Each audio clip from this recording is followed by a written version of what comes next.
nabiga calayhi salaatu wasalaam ayaa suuqa madiina isagoo maraya nin wuxuu arkay awr iibinaya markaasuu nabigu yidhi awrka maad iibinaysaa haa imise inta way heshiiyeen markaa buu nabigu ku yidhi soo raac awrka lacagtiisii baan ku siinaya waa nin reer baadiya ma garanaya nabiga sal alla alay slam magaalada madiina wuxuu u soo galay awrka inuu iibiyo hoggaankii buu hayaa rasuulku daba socda markaa buu nabigu degdegay maadaamuu nabigu xaq lagu leeyahay wuxuu doonayaa inuu ninkan hore lacagtiisa u siiyo ninkii reer baadiyana aayar buu u socdaa maadaamuu safar ka soo galuu soo daalay aayar buu u socdaa uu daba bildhaansanayaa markaa buu nabigu soo daymooda wuxuu arkay ninkii oo nin kale la taagan oo awrkii ka iibinaya markaa buu nabigu soo noqday wuxuu arkay ninkii oo lacag loo tirinayaba markaasuu nabigu ku yidhi war xaggee soonagii kala iibsanay ma ninkii reer baadiya yidhi gamaad iibsan markaa buu nabigu war waan heshiinay tama albayc qiimihiina waan ka wada hadallo waan isla afgarannay waxaad hadda iila socotay keliya inaan lacagtiisa ku soo siiyo markaasuu ninkii yidhi may igamaad iibsan markaa buu nabigu leey war waan kaa iibsaday muslimiintii reer madiina o dhan baa ku soo urmay waa la isku dhegaysanayaa acraabigii wuxuu leeyahay igamaad iibsan nebiguna waxa uu leeyahay war waan kaa iibsaday waan kaa gatay iyo igamaad gadan ninkii acraabigaa yidhi war inaad iga iibsatay markhaati ma haysataa markaa buu nebigu dadka sidaa u eegay khusaymata ibnu thaabit nin la yidhaah oo reer madiinaa soo boodo yidhi anaa markhaatiya buu yidhi inuu nebi maxamed calayhi salaatu wasalaam uu iibsaday maaragtaane awrka inuu kaa iibsaday anaa maragga furaaya markaa buu nebigu sidaa u eegay khusayma yaa khusayma markaan ninkan kale iibsanaynay meesha maad joogine seed markhaatiga aniga aad iigu qaadaysaa markaasuu yidhi yaa rasuula allah warkii samada ilaahay kaaga soo dhiibay ee jibriil uu kuu keenay baan kaa rumayne ma bini aadankanaad baan u sheegi buu yidhi ma bayciga addoonkan ina dhex maray baad been ka sheegi inaad ka iibsatay waxaan ku rumaystay tidhidda aad tidhi waan kaa iibsaday intaa baan ku sadaqay buu yidhi markaa buu nebigu calayhi salaatu wasalaam wuxuu yidhi maanta laga bilaaba khusaymata ibnu thaabit saxaabiga la yidhaahdo maanta laga bilaabaa halka laba nin marag looga baahan yahay isaga keligii baa ku filan buu rasuulku yidhi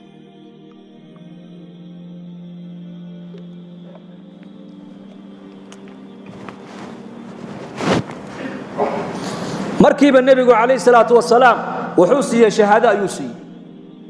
shahaadatu khusayma tacdilu bishahaadati rajulayn laba nin halka marag looga baahan yahay khusayme keligii baa ku filan buu nebigu yihi calayhi salaatu wasalaam leanna saxaabadu waxay garanayaan nebi maxamed qadarkiisa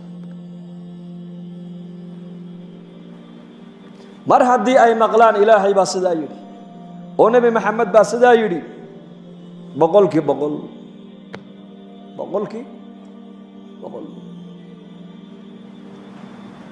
hay wax sir aanu nigama sido meesir baad naga wadaa iyo nigama sido markay qof run u sheegaya iska dhigtay ayay labadoodii ka soo noqdeen baa la yidhi kolka in yar soo noqdeen cali baa yidhi oo ma warkeegaan rumaysanay oo warkii nebigaan beeninay buu yidhi nebi maxamed baa nagu yidhi sir aan leenahay ayay gabadhaasi qurayshta mushrikiinta u wadaa ee sirtaa ka soo qaada maadaamuu nebi maxamed uu yidhi ma warkeegii intoon rumaynay ayaan warkii nebigana been ka soo qaadnaa buu yidhi sawna ka halaagsanay ma haddaan sidaa ku noqono cali baa ku soo noqday oo ku dhiiradoo yidhi sirtaa aad naga wadid nebi maxamed baa ku sheegay haddaad sirtaa halkaas soo dhigi weydid gacmahaygaa kuula iman buu ka yidhi markay aragtay labada nin dhiiranaanta ka muuqata iyo sida khabarka nebi maxamed uu soo sheegay boqolkii boqol ay u rumaysan yihiin ayay tidhi ii kaadiya haddaba intay sii jeesatay mara timihii intay furtay timahaygii tidcanaa ayaa warqad intaa alle ka soo saartay warqaddii bay nebiga u keeneen sal alla alay wasalam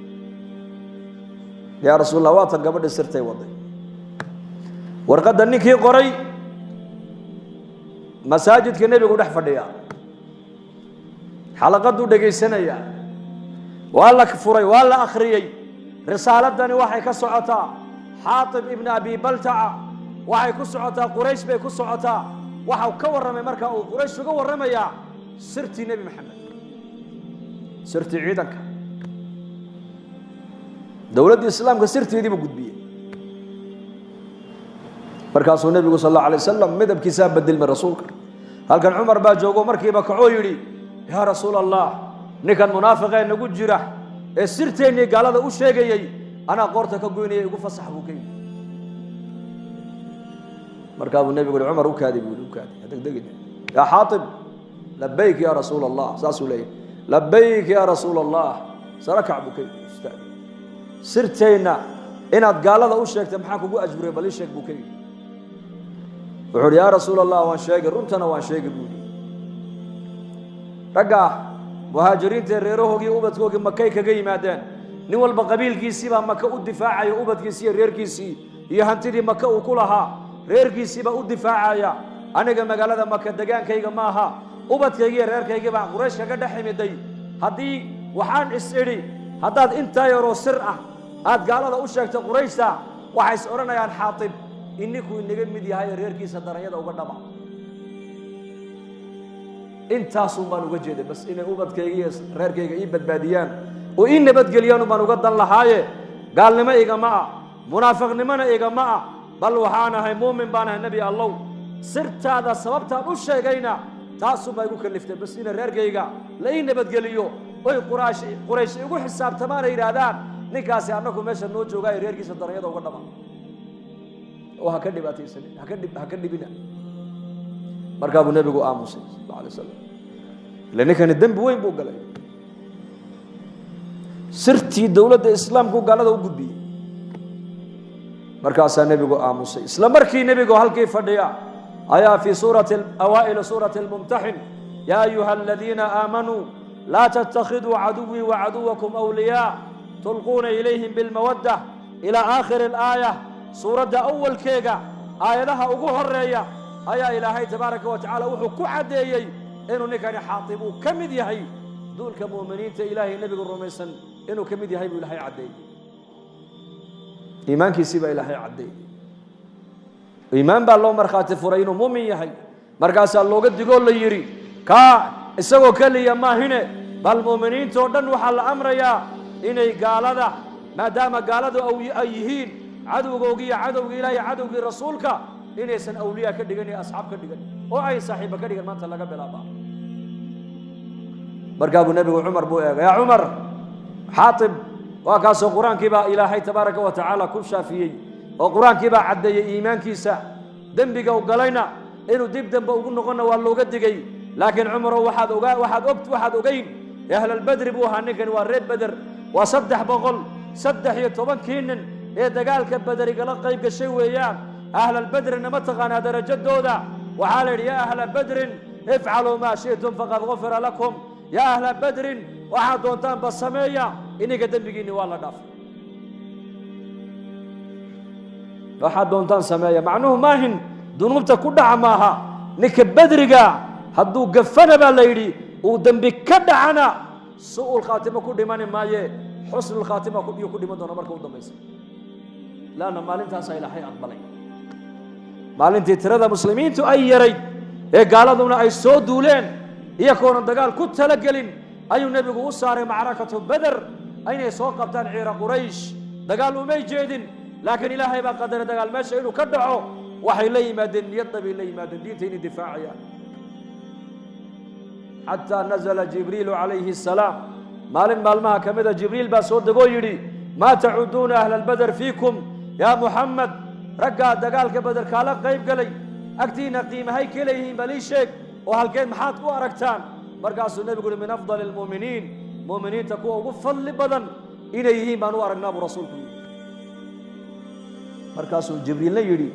wakadalika miman shahida badran min almalaa'ikati sidaasoo kale annaguna haddaan malaa'ig nahay malaa'igtii dagaalka beder soo dhaadhacday nagala qayb gashay waxaa loo arkaa inay yihiin kuwa malaa'igta ugu fadli badan taqdiir wamaa qadaru llaha xaqa qadrihi ay maa carafuuhu xaqa macrifatihi wamaa cadamuuhu xaqa cadamatihi qadarkii ilaahay uu lahaa maanu garan maanta qadarkii nabigeennu uu lahaa calayhi salaatu wasalaam maanu garan laakiin raggaasaa gartay qadarkii rasuulkeena